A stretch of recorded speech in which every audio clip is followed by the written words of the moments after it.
When I was in junior high, two things really bothered me, my height and my voice. My friends sounded older since most of them had started puberty, but I still sounded like a little kid. I would check my voice first thing in the morning when I woke up, and each time I'd be bummed out that it hadn't changed. It seems funny now how upset I was about something like this, but I was really hung up on it at that time. I was also really upset that I wasn't getting taller fast enough. I was one of the shortest kids in my grade. My friends had suddenly shot up. I knew I couldn't make my voice any deeper, but I thought I should be able to do something about my height. I Googled, how can I make myself grow taller? I clicked on every single link that came up. Playing sports, especially basketball, was a common recommendation. I saved my allowance to buy a basketball hoop and a ball. Normally, I'm pretty lazy when it comes to sports, but this time I was really motivated. I really wanted to grow taller. I was going to do whatever I could to become as tall as my friends so they'd stop looking down on me. After coming home from school, I would change my clothes and play basketball for hours. At the time, the only sign that I had started puberty was a huge increase in my appetite. No matter how much I ate, I still felt hungry. It was as if I had a deep hole inside me, and I was trying to fill it. My family also noticed my insatiable hunger. I was the first to sit down at the dinner table and the last to get up. After dinner, I would go to the kitchen every 10 minutes to look for a snack. When I started overeating, my mom began to hide food from me. I found out about it later. One day when I came home, I noticed the house was smelling like cake. I got really excited and ran to the kitchen. I asked my mom, "Did you bake a cake? It smells amazing." My mom said, "No, I didn't bake anything. The smell must be coming from the neighbors." I believed her because my mom had never lied to me about stuff like this. That whole day, the smell kept driving me crazy. It was all I could think about. At night, after everyone had gone to bed, I decided to check where it was coming from. Do you know where I found the cake? Inside the laundry machine. I was thrilled like a pirate who just found the treasure. I kept eating piece after piece until I finished the whole cake. When my mom saw it the next morning, she was pretty angry. It turned out that her friends were coming over. She made the cake for them. She wasn't able to save it from me even though she hid it really well. When my dad found out, he said mockingly, "One person can't eat so much cake by himself. There's definitely one more person inside you. Let's give him a name. How about Ian?" This Ian joke went on for a long time. At dinner, when I would ask my mom, "Can I get one more plate of this?" my dad would say, "Owen is full. Now it's Ian's turn. He needs to eat too." Even though it bugged me a little at first, I got used to it eventually. I began to ask my mom, "Is there enough left for Ian?" when I wanted more food. One night, I woke up soaked in sweat. I'd had the scariest dream. This hand was coming out of my mouth as I was eating. It was holding a fork saying, me too," in a raspy voice. It was the first time I'd dreamt of Ian, the person who lived inside me. I was so relieved when I realized it had only been a dream, but the next night Ian was in my dream again. This time, he was trying to push his head through my mouth. At the same time, he was screaming, give me food," in that weird voice of his. I woke up gasping for air. The next morning, when I talked about my dream, my dad said, "It sounds like you can't feed Ian enough. He's coming for you in your dreams," and laughed. Following night, I saw Ian yet again, but this time it wasn't a dream. Yes, I saw Ian in real life. After I brushed my teeth, I felt something in my mouth. I looked in the mirror. I saw a pair of eyes looking out. You heard that right. I said a pair of eyes. Ian was looking at me from inside my mouth. You have no idea how scared I was. I couldn't run and tell my parents about it because it was ridiculous. I was so scared I couldn't fall asleep for a long time.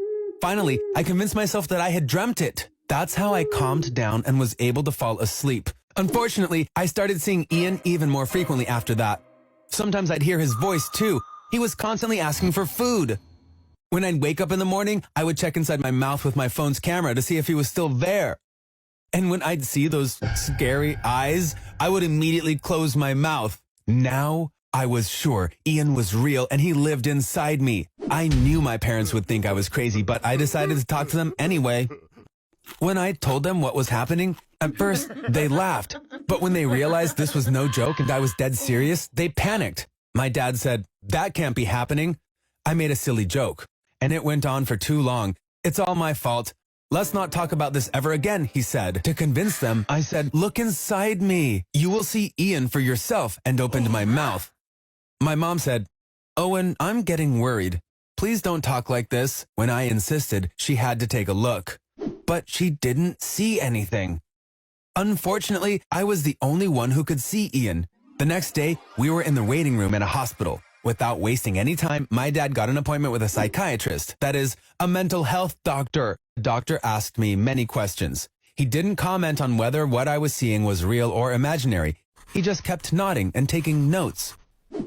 I later found out that the doctor told my parents, Owen is, of course, hallucinating. However, apart from the hallucination, he doesn't have any other symptoms of a specific mental disorder. There must be another reason for this. We can't start treatment before we identify what that is. And he asked us to come back in 3 days after he had done some research. Nothing changed in my life in those 3 days. I kept seeing Ian inside my mouth. He was asking for food all the time. I was eating huge amounts of food to satisfy him. I had begun to eat enough for 3 or 4 people. Perhaps there were other people inside me in addition to Ian. When we went to the psychiatrist again, there was another doctor with him. That doctor's specialty was neurology. That means he treats diseases of the brain and the nervous system. He examined me as well. He made me tell him my story. Did you recently get hit in the head? He asked. After the examination, they put me inside a huge machine and scanned my brain. We'd get the results the next day. They wanted us to be at the hospital early in the morning. The next day when we arrived, we saw that there was another doctor in the room alongside the psychiatrist and the neurologist. His specialty was disorders of the stomach and the digestive system. He examined me like the others had done. Then he wanted to run some lab tests on me. You're curious about what happened, right? When you find out what my issue was, you'll realize it had something to do with all 3 doctors. Let me tell you what it is before I drive you crazy. Guys, I had a 20-foot-long tapeworm living in my intestines. Tapeworm is a parasitic animal that lives in the small intestine. These worm-like creatures feed on everything that we eat. This was the reason I was eating so much. Because I was sharing everything I ate with these worms, I was always hungry. So is Ian, the person who lives inside me, real? Of course not. The worms laid eggs inside my intestines, and some of those eggs went up to my brain. When the eggs hatched, the larvae, or the baby tapeworm, were released. I began seeing hallucinations because of the larva in my brain. My brain turned my dad's Ian joke into a character and began projecting that to me as if it was real. I'm so lucky I got cured thanks to these 3 doctors. The tapeworms in my intestines were the specialty of the digestive system specialist, the larva going to my brain the specialty of the neurologist, and my hallucinating the specialty of the psychiatrist. The worms in my intestines and the larva in my brain were surgically removed. I don't have any health problems anymore. I found out that eating raw or rare meat is how tapeworms enter the body. I probably got it from rare meat. My dad often makes barbecue in our backyard. I always eat the meat rare because it's more tender. Apparently, once, when the meat was really rare, the tapeworm eggs must have entered my body. After this, I will be much more careful. By the way, for those who are wondering, I did get taller. As you can hear, I also don't sound like a kid anymore, and I don't eat as much as I used to. Now, it sounds really funny that I believed there was a person living inside me. The brain is an extraordinary organ, extraordinary enough to show you something that doesn't exist.